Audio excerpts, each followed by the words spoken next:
Pasando a otros temas, en este espacio yo he abordado este tema en repetidas ocasiones, porque es un problema, y el problema es el de la trata de personas. Es un delito de verdad muy grave que afecta, insisto, sobre todo a la población más vulnerable.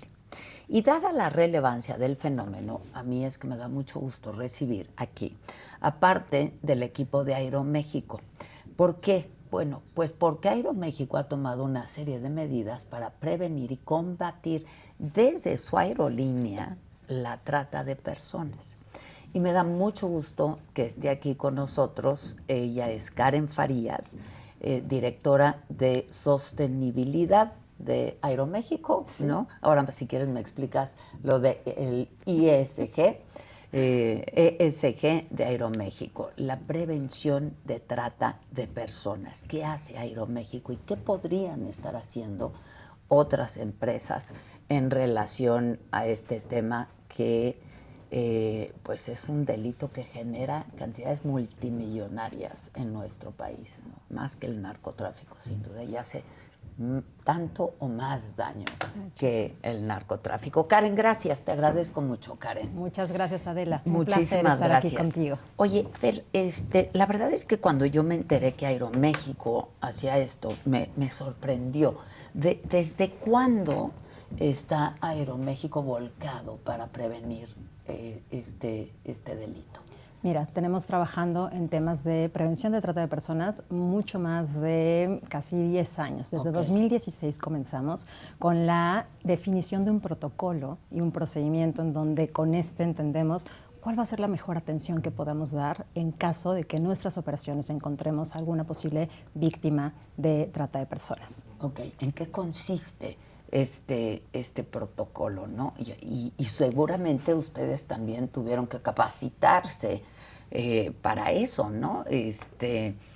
Para pues prevenir esto. ¿Qué saben en Aeroméxico de esto? ¿O empezaron a notar algo? ¿O qué pasó? Mira, si me permites, te voy a dar unas cifras que a mí me parecen relevantes siempre que tengo la oportunidad de platicar. Muy reveladoras. Este tema. Es exacto, y te voy a contar un poco para que comprendamos por qué es que Aeroméxico somos corresponsables en una de las fases en donde está este tema de trata de personas. En principio, bueno, como bien decías al principio, o sea, la trata de personas es el tercer delito más lucrativo a nivel mundial, después solamente el tráfico de armas y de drogas. Después, a nivel mundial, pero en México. En México no. En México no. Ahí tenemos cifras interesantes e impactantes. Muy ¿no? impactantes. También hoy en día, como bien decías, los niños, las mujeres, las niñas, los más vulnerables, ¿no? Se calcula que, con datos de Naciones Unidas, que aproximadamente 3.300.000 niños y niñas diariamente son explotados, y de los cuales también se dice que el promedio que un niño puede ser explotado al día es 8 veces. Imagínate, o sea, una droga, un arma la vendes una vez, pero lo que vendes y lo que puede estar explotado un niño es una pena. Uy, y escuchas cada historia, de verdad. Exacto, no, ahora que te cuente las experiencias que hemos tenido con refugios y demás, que voy para allá.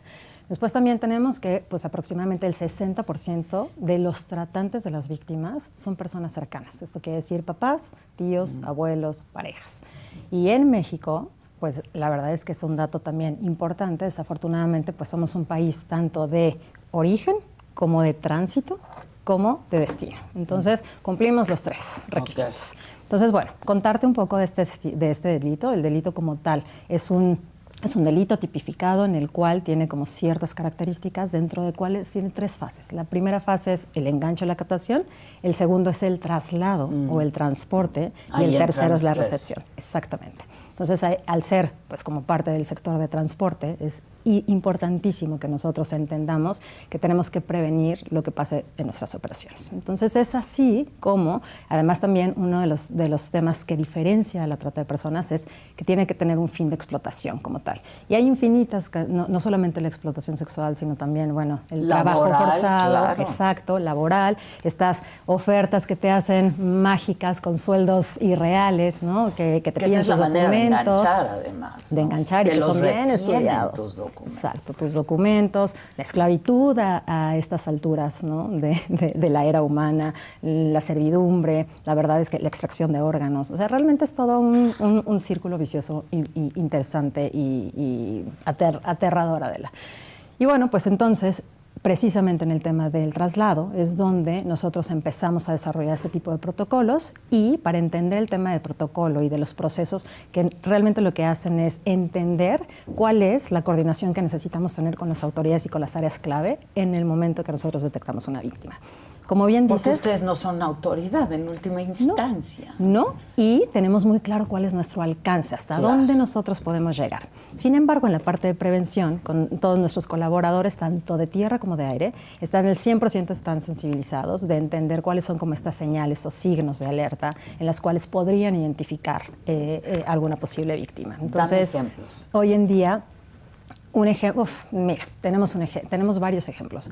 Uno de ellos, precisamente ahora te voy a hablar de una de las herramientas que tenemos, iniciativas, que es una exposición, pero uno de ellos es cómo una mujer, eso fue el año pasado, una mujer puso en el suelo a un niño de 6 meses en lo que ella se fue a hablar por teléfono. Entonces, este dato, ¿quién deja a un niño, a un bebé, ¿no? en el piso? Y veíamos a la persona muy nerviosa. ¿Esto dónde fue? En el ICM, en el aeropuerto de la Ciudad de México. Entonces, bueno, pues nosotros tenemos pues las cámaras, los equipos se empiezan a identificar. Eso como muy, muy claro, los movimientos, la sensación que ellos generan, algunas como temas claves. Tenemos también el año pasado también identificamos a un niño por darnos cuenta que los zapatos que traían eran como de adulto. Entonces es imposible, y la ropa muy descuidada, pero además, bueno, pues los zapatos muy grandes. Tenemos otro caso que también fue el año pasado, de Geraldine, que es un caso muy famoso, que es gracias al trabajo que hacemos con la Comisión Nacional de Derechos Humanos, después de, era una niña menor, infante, que viajaba a Hermosillo, y después de todo el procedimiento que se hizo a través de nuestro protocolo, la Comisión decidió hacer un procedimiento nacional para todos los aeropuertos del país, con base en toda la gestión y la coordinación que tuvimos en ese caso. Entonces, bueno, pues casos hay muchos. Hoy en día, en los últimos años hemos detectado 110 casos, de los cuales el 25% han sido casos positivos y han sido tanto a través de nuestros agentes de tráfico, dentro de atención al cliente, quienes tienen contacto directo con el público, nuestros pasajeros, como también a nivel en vuelo, con nuestra tripulación. ¿Cuál es el protocolo? Y qué difícil es detectarlo, ¿no? También, digo, a menos que sea algo tan evidente como ese. Pero exacto. ¿Cuál es el protocolo? Mira, realmente tenemos varias señales, ¿no? O sea, realmente el protocolo, bueno, pues es una serie de pasos a seguir. Realmente es como una guía de actuación en tanto nuestros colaboradores, las diferentes áreas que participan, como con las autoridades. El protocolo realmente, lo que podría contarte más bien son como las señales en las cuales nosotros tenemos que darnos cuenta. Y que eso es lo que estamos tratando de dar visibilidad. O sea, cada vez lo que queremos es que no solamente nosotros como colaboradores participemos en esto, sino la sociedad en general. Y no solamente los pasajeros de Aeroméxico, no solamente quienes viajan con nosotros, claro, sino quienes están... Es una sola aerolínea, ¿no? Exacto. Entonces, en la T2, pues precisamente, pero también estamos haciendo otras iniciativas para que podamos llegar muchísimo más allá. Estas señales son muy visibles. Tenemos prácticamente una guía, una lista muy corta de estas señales que pueden ser, por ejemplo, cuando una persona se dirige hacia una posible víctima y que siempre están con la mirada baja, que no tienen en su posesión sus documentos, que también puede ser algo importante como su aspecto físico, tienen señales de maltrato o de que pudieron haber tenido algún tipo de violencia. El hecho de que notas que a lo mejor pueda tener algunas señales de autodestructivas también, que esas también son señales importantes, gente con ansiedad, muy nerviosas, con mucho miedo, que tienen una incapacidad de comunicarse importante, y nosotros a quienes nos dirigimos normalmente es a ellos. Entonces, bueno, pues tenemos ya, ahí sí es todo un desarrollo en donde nosotros empezamos a activar el protocolo cuando hay una posible situación. ¿A través de preguntas?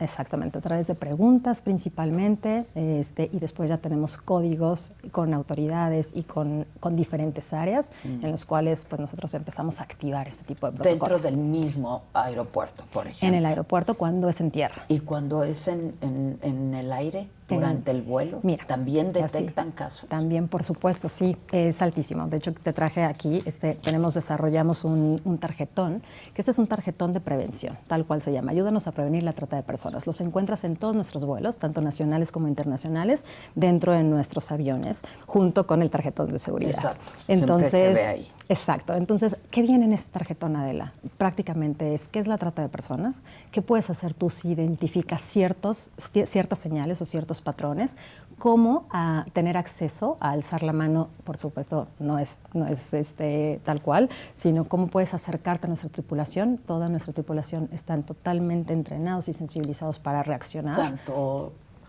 sobrecargos como pilotos. Sobrecargos como pilotos. Exactamente.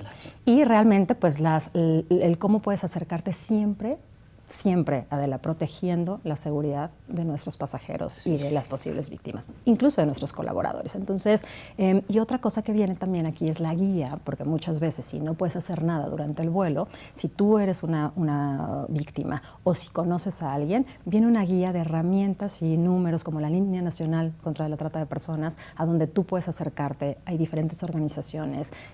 La campaña con la que nosotros trabajamos desde 2017 de Naciones Unidas con la Oficina de Naciones Unidas en contra de la droga y el delito, la UNODC, en donde, por eso es la campaña del Corazón Azul, donde viene qué puedes hacer a quién acercarte, porque muchas veces es increíble este círculo en el cual si en el momento no puedes hacer algo, después puedes tener alguna oportunidad de hacer algo.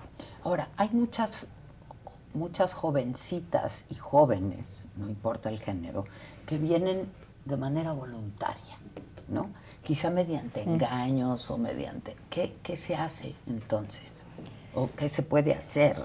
¿Cuánto se puede hacer? Es exactamente lo mismo. Mira, otro de las señales precisamente que también hemos tenido casos son de personas extranjeras que no entienden el idioma.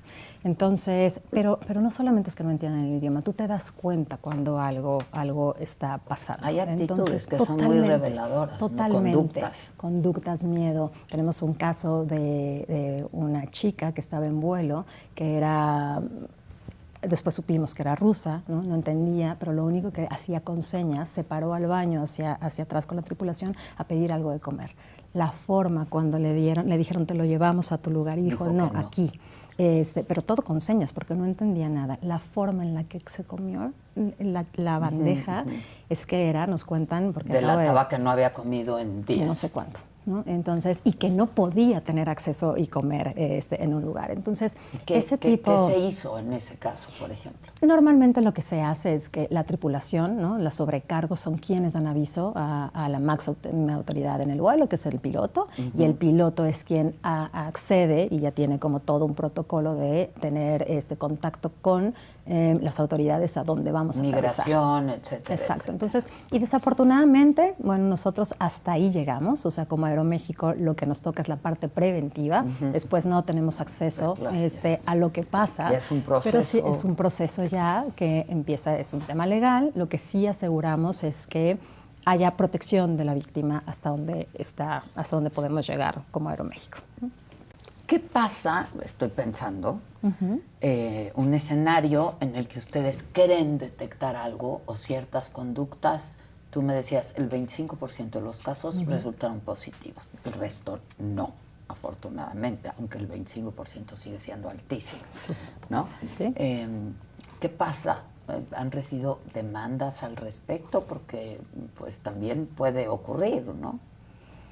La verdad es que nosotros no tenemos, o sea, como Aeroméxico no tenemos ningún alcance. Te digo que es muy claro hasta dónde llega, como el límite de lo que nosotros ponemos a disposición de las autoridades y lo que sigue después. Entonces, cuando no procede, exacto, cuando no procede, por eso es tan importante y por eso nosotros hacemos tanta como énfasis en la parte de la prevención. Es ahí donde nosotros no debemos de dejar que esto pase, que crucen la segunda fase ya de la recepción. Entonces, nosotros tenemos hasta donde ponemos en disposición de las autoridades, es a donde llega el alcance de Aeroméxico y muchas veces, es más, la mayoría también, pues nosotros tenemos que cuidar la seguridad ante todo, tenemos que cuidar muchísimo y proteger a nuestros colaboradores también. Entonces, claro, y al resto de los pasajeros, y al porque resto de quién los sabe qué pasajeros. pueda No pasar, sabemos, ¿no? exacto. Claro. O sea, finalmente es delincuencia organizada. donde no sabemos también hasta dónde pueda llegar. ¿Dónde detectan más? ¿En tierra o ya en el vuelo? Yo creo que en tierra, En tierra. efectivamente, sí. O sea, es muy parejo lo que se hace, pero precisamente en tierra es donde tienes como muchísimos más elementos en los que puedes. Ahí hace un par de meses, ¿no? Dejaron, en cuanto empiezas a tener acceso al protocolo, nos dejan ahí a los niños y se van. Entonces tienen todavía como muchísimo más acceso, ¿no? A que puedan pues huir o que puedan no estar las personas. Entonces, sí, y esta es una de las cosas que estamos haciendo, Adela, pero también, ¿sabes? Precisamente el año pasado, hoy es el día en el que se conmemora el Día Mundial contra la trata de personas, sí, claro. Efectivamente. Entonces, desde 2014, Naciones Unidas dijo, vamos a hacer algo para dar visibilidad a este tema. Y el año pasado, precisamente el día de hoy, nosotros inauguramos una exposición. Ya no podíamos quedarnos solamente en el tema de pasajeros, sino lo que podíamos hacer como Aeroméxico. Entonces, lo que decidimos fue abrir un espacio para la sociedad en general, para tener mucha más cercanía y mucha más difusión de este tema. Entonces, te cuento muy brevemente que inauguramos una exposición que es itinerante, en la cual esta exposición lo que quiere es efectivamente dar visibilidad al tema, a las señas y a lo que se puede hacer. Por supuesto, lo que está haciendo Aeroméxico, pero va muchísimo más allá. Entonces, es una exposición que iniciamos en el Museo Memoria y Tolerancia el año pasado. Después nos fuimos a la Terminal 2 del aeropuerto de la Ciudad de México, que es nuestro hub. Estuvo ya en Cancún y ahora en el aeropuerto de Cancún logramos ya tener más de 1 millón de visitantes que han podido tener acceso a esta información. Ahora nos vamos a Tijuana y el próximo año seguramente estaremos en las sedes mundialistas, vamos a Colombia. Entonces creo que esto es cómo hacemos que cada vez haya muchas más personas cercanas. Y lo interesante de esta expo, Adela, es que hay testimonios vivos, podríamos decirlo, porque escuchas las voces de las víctimas que te cuentan la historia de cómo fue que a ellos pues los engancharon, qué hicieron, o sea, cómo fue todo lo que vivieron y después cómo salieron de ello.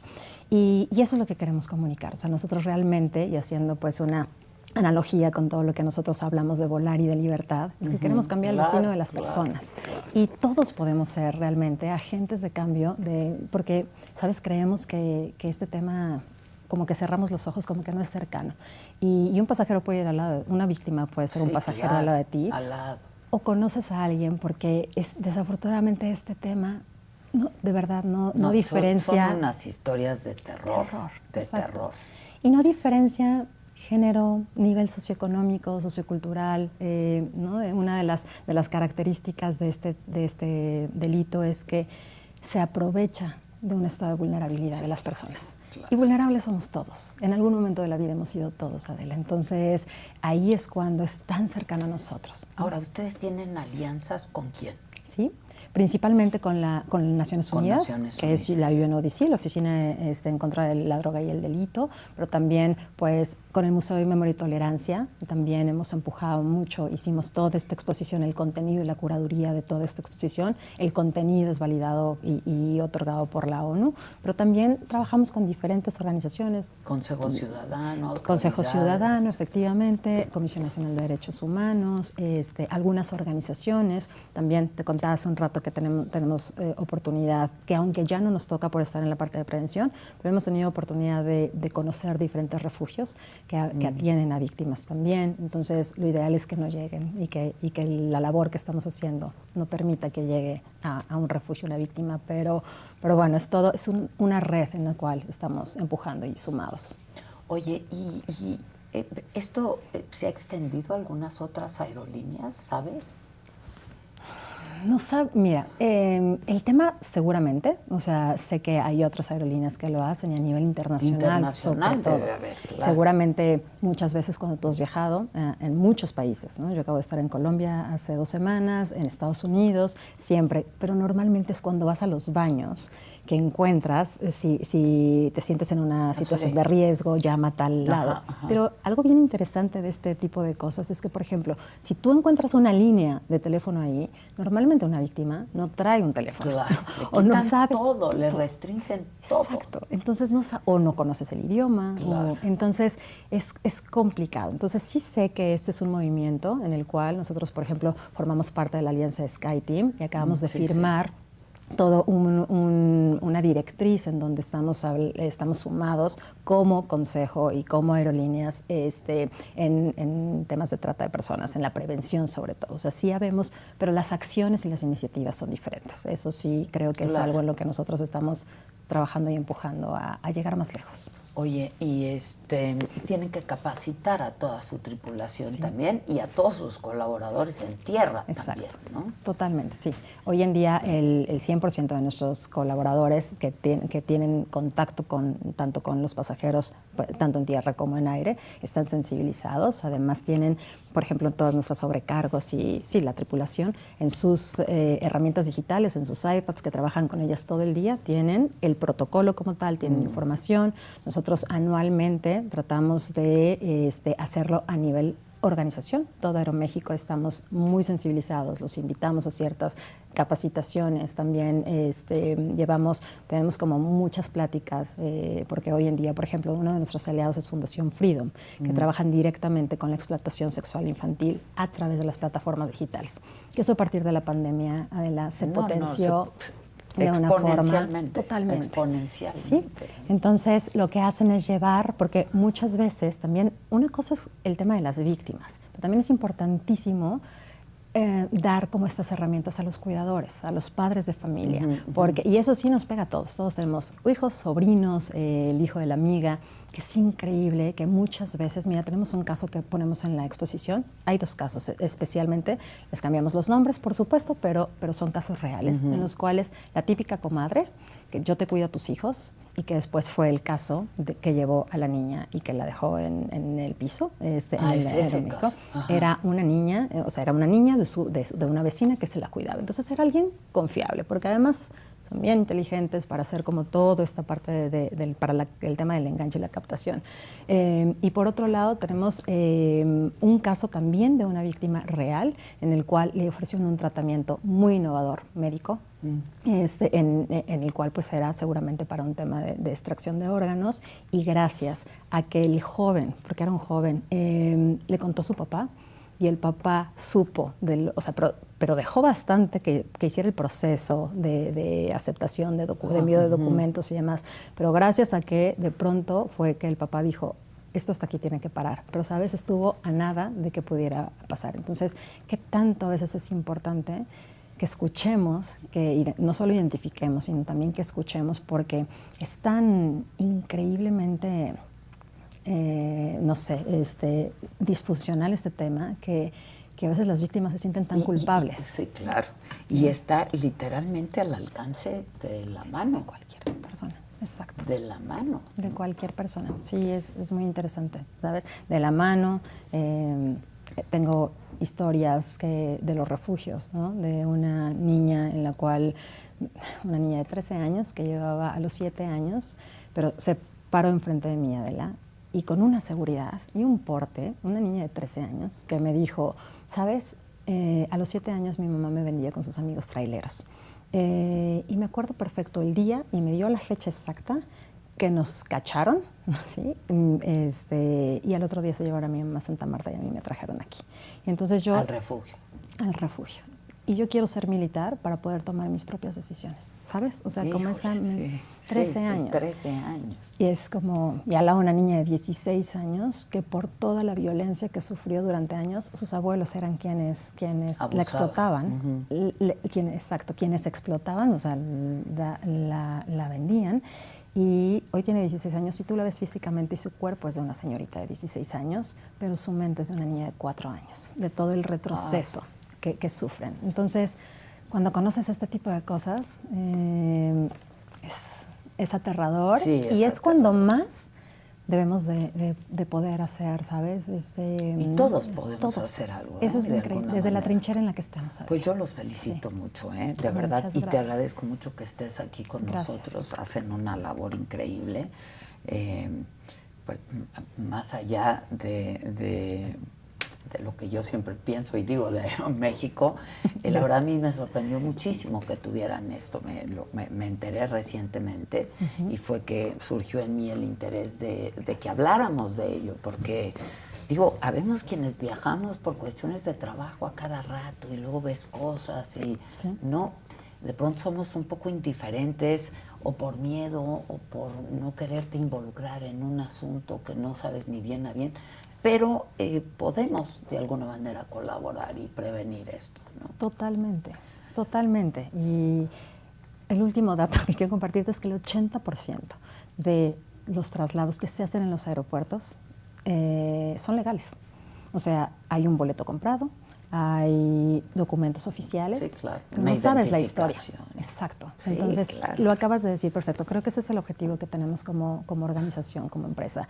Es dar visibilidad de que todos podemos hacer algo sin tener que correr riesgo, pero realmente, ¿no?, podemos, lo que decimos, cambiar el destino. Creemos en la seguridad siempre, creemos realmente en cómo las personas podemos ser libres y que tenemos todo el derecho de viajar seguras. Sin duda. Entonces, pues en eso Pues felicidades, estamos. Karen. Muchas gracias. La muchas exposición gracias. ahorita, ¿dónde está? Ahorita no, está por instalarse en Tijuana. En Tijuana. En Tijuana iniciamos en noviembre, estará los siguientes 3 meses después de noviembre, y de ahí viaja ya seguramente a Monterrey y Guadalajara. Ya, y seguramente regresará a la Ciudad de México. A la Ciudad ¿no? de México, y de todos modos, Adela, la exposición, hoy toda la información de la exposición está en aeromexico.com. Ahí está tal cual la liga en la que nosotros podemos tener acceso a toda la información de la exposición. Además, como te decía, es totalmente accesible. Como Entonces virtual, está en ¿no? otro. La exposición virtual. Está en inglés, está también en diferentes idiomas para que pueda estar accesible a cualquier persona que quiera entrar. Entonces, mientras tanto, si hay alguien que tiene interés, y que es precisamente lo que me encantaría invitarlos, es que puedan, por favor, ir un poco más a profundidad con la información. También hay información de la campaña azul de Naciones Unidas, y viene todos los datos, y tanto la línea nacional de trata de personas como los datos de organizaciones que hoy en día están trabajando en este tema. Tengo una duda, nada más, me surge ahora una duda. Si alguien nos está viendo ahora, que espero que sea muchísima gente la que luego también vea esta conversación y escuche esta conversación, y que está siendo de alguna manera víctima o testigo o no de algo que pueda estar pasando. Evidentemente Aeroméxico pues no es el lugar quizá para reportarlo, pero ¿tienen algún centro donde alguien pueda hablar y remitirlos o algo? Mira, o sea, hay dos como formas. Uno, el teléfono de la línea nacional, que está en nuestra página. Perfecto.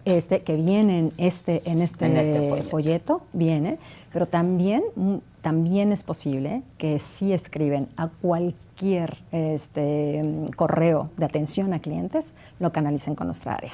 Y el área, de allí ya los canalizan, nosotros lo canalizamos aquí, si es que fuera el caso. Ya. Exacto. Karen, te felicito muchísimo. Gracias. Karen Farías. Muchas gracias. Al contrario, Un placer. Y es tu casa cuando quieras. Muchísimas gracias. Gracias. Es que sí, la verdad, pasamos tanto tiempo en el vuelo, en el aeropuerto, vemos conductas ahí de pronto y nada más podemos contribuir notificando.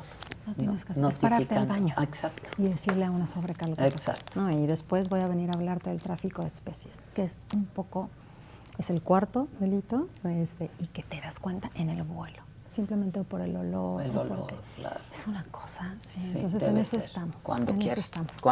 Será un placer, gracias, sí, hoy pues ponértelo en algún lado, dar visibilidad, claro que, sí. que es el Con tema de la mucho campaña. gusto. Gracias, Claro que Adela. sí. Muchas gracias, con permiso. Gracias. Tema interesantísimo. Híjole. Bueno, quiero ahora hablarles, para alertarlos, sobre una empresa, fintech, es una fintech que se llama Alquimia Pay. Alquimia Pay resulta que ha asegurado ser un banco digital seguro, pero que a la fecha ya ha engañado a más de 2,000 personas. ¿Para qué las engaña? Para robarles su dinero, todo su dinero. Y esto ha provocado un desfalco millonario, que incluso ya es considerado como el fraude fintech más grande de la historia reciente de México. Y lo peor es que con todo y las denuncias que pesan en contra de sus fundadores, que tienen nombre y apellido, que son Sergio González Loredo, Sergio y Gonzalo Loredo Follo, son 2 hermanos, Sergio y Gonzalo Loredo Follo. Alquimia Pay sigue operando. Esta es una nota de Débora Suárez. A pesar de que el gobierno federal prometió realizar una investigación, la empresa de servicios financieros digitales, Alquimia Pay, sigue haciendo de las suyas, defraudando a cientos de inversionistas y acumulando más de 1,000 millones de pesos robados. Operaciones que son encabezadas por Sergio Loredo Follo y su hermano Gonzalo. Son decenas de víctimas que más de una vez se han reunido en la Conducef con documentos, pancartas y mantas, exigiendo una sola cosa: que Alquimia Pay les regrese